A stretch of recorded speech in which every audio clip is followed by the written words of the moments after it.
I'm going to talk about something that probably very few people know about, and it's about heart failure. And what is heart failure? Heart failure is when the heart muscle becomes weak, and it can become weak for several reasons, one of which can be a heart attack or multiple heart attacks, so the heart muscle actually dies. The second reason can happen from viral problems, a viral infection, one of which could be a Coxsackie B type of virus can cause it, and also various chemicals can cause it. Well, when you have heart failure, it's sort of miserable. You wind up, people really can't do anything. You get short of breath walking up a flight of steps. You can't walk even a block, and it's a really miserable existence. The problem is, it's a very high mortality, and there used to be no cure for this. As a matter of fact, the chances of dying were about 75% within a year, with the current treatment for about 1980. So it's a really major problem that needs to be taken care of. Well, up until more recently, there's been no treatment for this except for a heart transplant. And the heart transplants really started back in about 1979 and really became into a fact about 1980. And this actually is a human heart. It's exactly what it looks like that we've used during heart transplants. Well, the results of the heart transplants are really very good. The problem is there are not enough of them. There are only about 3,000 hearts available in the United States because they come from trauma, and there are just not enough of them. However, the results of the heart transplant are really outstanding now, and the results of it actually nowadays, there's about a 90 to 95% one-year survival. The 5-year survival rate's about 75%, and the 10-year survival is about 50 to 60% nowadays. And remember, that is when there was a 75 to 80% chance of dying within 1 year without a treatment. So there's a drastic need for something besides a heart transplant to help people to get through it. So back in the 80s, about 83, 84, we started working on this and started developing ventricular assist devices. The first one that you see here is an air-driven device. This is called a Thoracic, and it has 2 valves in it, an inflow and outflow valve. And you hook it in the heart, you'll see how in just 1 second, and it will then use to supplement the heart's cardiac output up until you can find a heart transplant to transplant them. Well, the way this device is hooked up, and if you look to your left up here, the device on the left is just assisting the left side of the heart. The cannula goes into the left ventricle, which is a big pumping ventricle of the heart. And then it goes through the pump, which is outside the chest, and then back into the aorta, takes the blood everywhere in the body. And this device can be used temporarily to support the heart. However, it takes a large equipment. This is the air-driven device that's used to produce the air to pump the device back and forth. Well, about the same time in the 80s, we started working on the total artificial heart, which Bill DeVries did out in Utah, in Salt Lake City. And this is the holy grail of transplants of how do you develop a total artificial heart. Well, if you look at this device, it looks a little bit familiar to the ventricular assist device, except there are 2 of them. Again, now there are 4 valves instead of 2. And when you look at the total artificial heart, you really can start to see all this is 2 of these same ventricular assist devices with slightly different configurations. And if you look carefully in the left-hand picture, you'll see Velcro holding these 2 devices together. So in fact, being it is just 2 ventricular assist devices that are put together to make a total artificial heart. One of the big differences, though, in a total heart versus an assist device is the total heart, we actually remove the heart itself, like you do in a heart transplant, and put the total heart in. And again, it has these air cannulas that come out and hook up to this very large driver, which weighs about 300 or 400 pounds. But it actually works, and it works pretty well.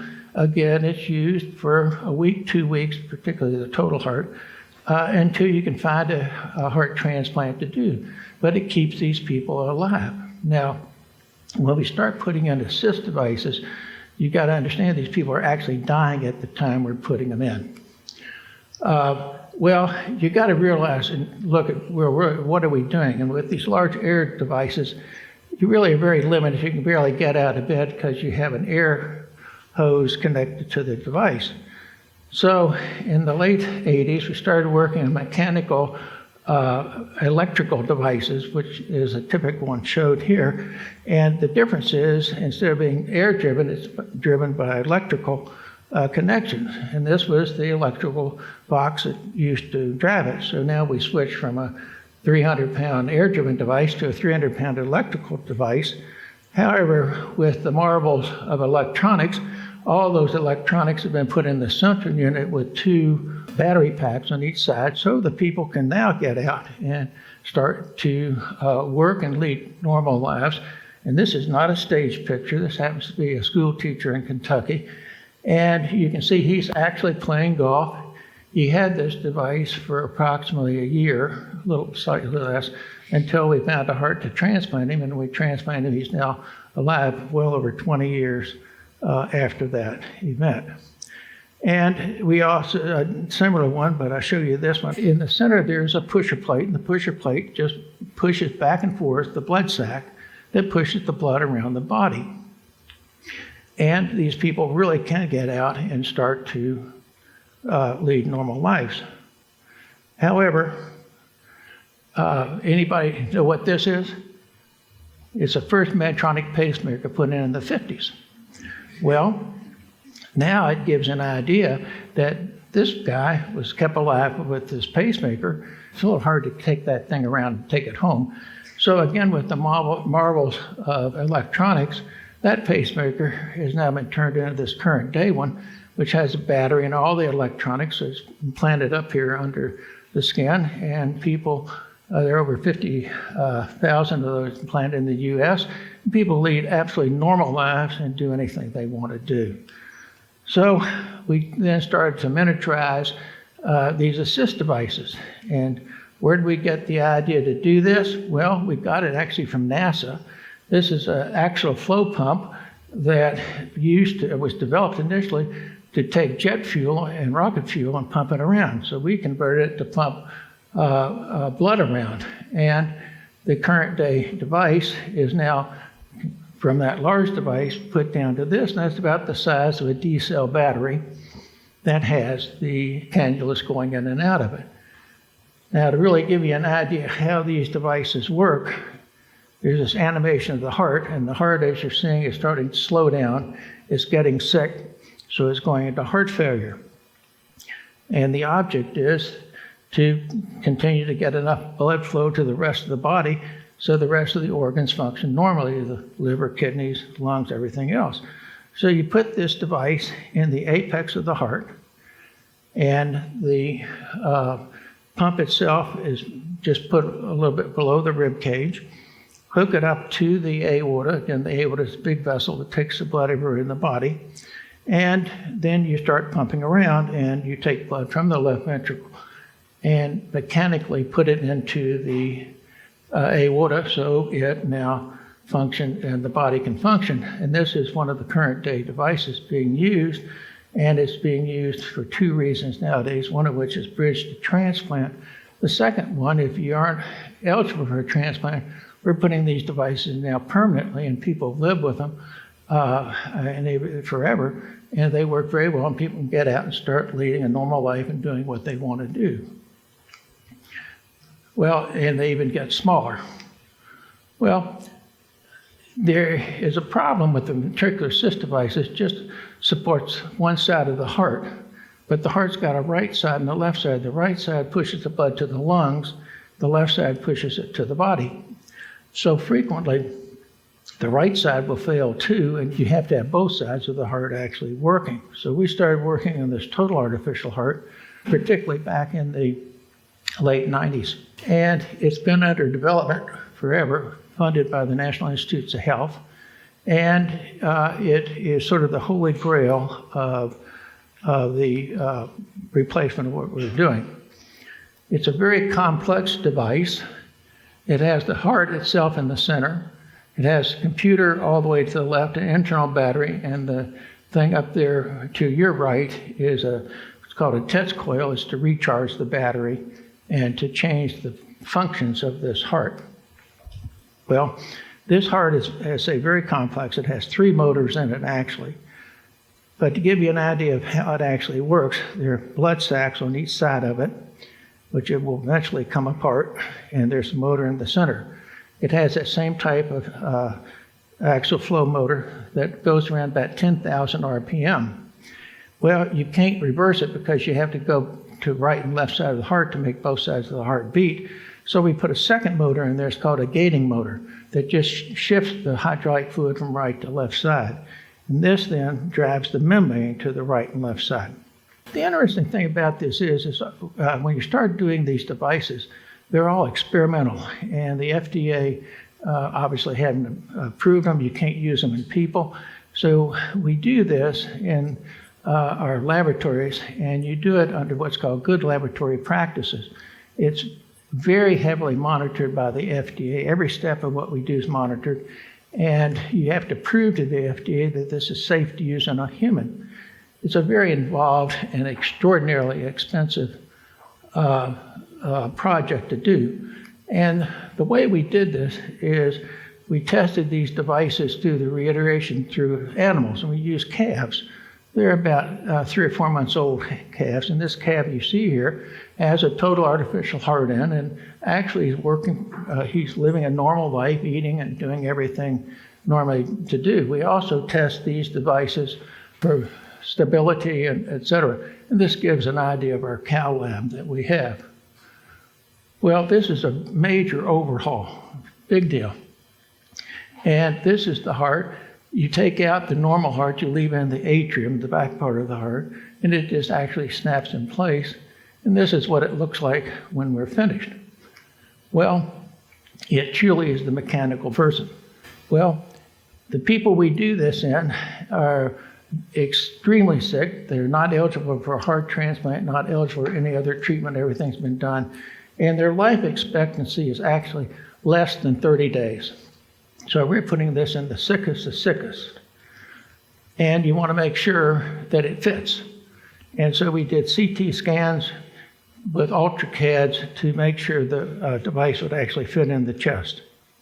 And this is the first person who's ever received a total artificial heart. Robert Tools, he was so sick he could not raise his head off the bed. He had been turned down for heart transplants at 3 different institutions, and he had liver failure, kidney failure, everything. And after we did him, it took about a month or 2 months to get out of the hospital, but he started doing very, very well. And as you can see out there, he used to be a bass fisherman and liked to do that. And then the second person we did, again, he did extremely well. He was just as sick as Mr. Tools. He was really unable to do anything to speak of, but he was able to get out. He went to NASCAR races, lived at home, and really lived a very normal life. And with the miniaturization, we're now miniaturizing these total hearts into much smaller things. But we always want to stress that it's people we're dealing with and lives we're dealing with, and you really have to offer a quality of life versus the length of the life also. So it's very important to remember the quality of life is extraordinarily important. Well, what are we doing now? What's the current thing? Well, innovation is trying to do something new, so we're trying to do that. What we have here is some fat on the upper picture. And that fat, we can dissolve the fat out of it, and the interstitium are cells that are in between it supporting the fat. And when the bottom, we get these little cells out of it. Well, what we're able to do now is turn those cells into capillaries or into blood vessels. And not only can we put it in capillaries, we can make a capillary bed, so we could hook it up so we actually have blood flowing through these capillaries. Well, why is that important? It's important because when you have a heart attack, the heart dies because there's no blood. So what we're able to do is revascularize the heart muscle. So if you look in the top black and white picture, that shows actually an infarcted area on a heart of a rat, where we've actually rebuilt the capillary blood work and it connected to the arteries and the veins. So we're able to revascularize a heart that's had a heart attack. And that's a very major advancement. These show some muscle cells that we actually can make out of bone marrow type of stem cells, adult stem cells. And these will contract. And one thing that we can do with them is we can get them now to work together.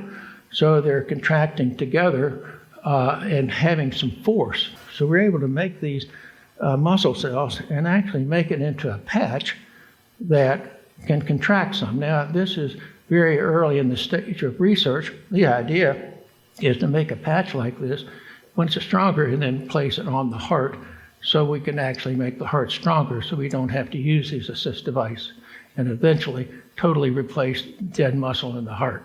And I thank you very much.